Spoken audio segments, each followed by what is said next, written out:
Does someone have to have natural ability or a gift in order to be a good musician? No. That's a very simple answer.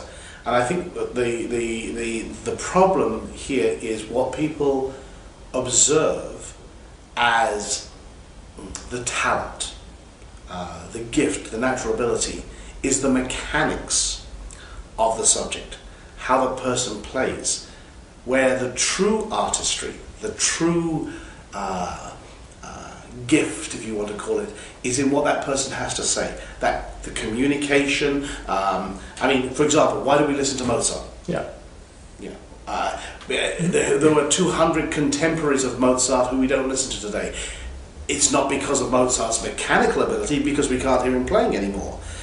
But it's because of his communication that comes to us through his music. It's the same with a Rembrandt or a Rodin or a Da Vinci. You know, it's the communication that comes across to us. So there's something else which is missing here, and it's the concept called aptitude. Now I teach this. Aptitude means quickness of understanding, the ability to grasp fast. If you teach the right data in the right sequence and you give the right motivation, you can teach people quickly. We all know this to be true. But you have to have that right sequence. I mean, let's take Mozart. Who was Mozart's father? Leopold. What was Leopold famous for? He was supposed to be one of the greatest music teachers in Europe. Well, that's a good start. Right? Your father's one of the greatest. I mean, do you know that one of his works on learning the violin is still one of the standard works on learning the violin today, hundreds of years later? So your father's a great music teacher. He starts teaching you when you're 18 months old.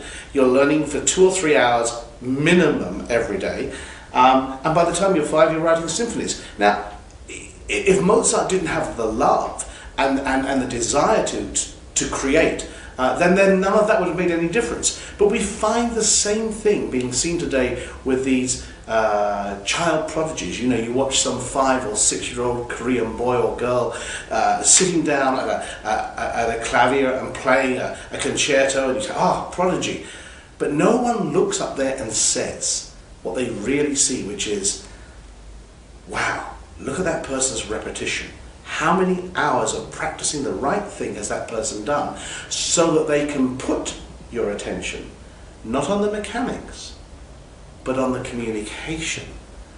And the reason that most people never get to that point is because the runway is so long. It seems to take so many years. You say, oh, well, first I have to learn to play, then I learn to communicate. And I completely disagree with that. If I'm going to teach somebody a language, you know, I'd say to you, go away and learn every word in the Spanish dictionary.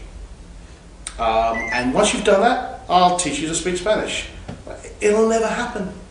It'll never happen. The whole thing is, you've got to learn communication parallel with the mechanics of the subject.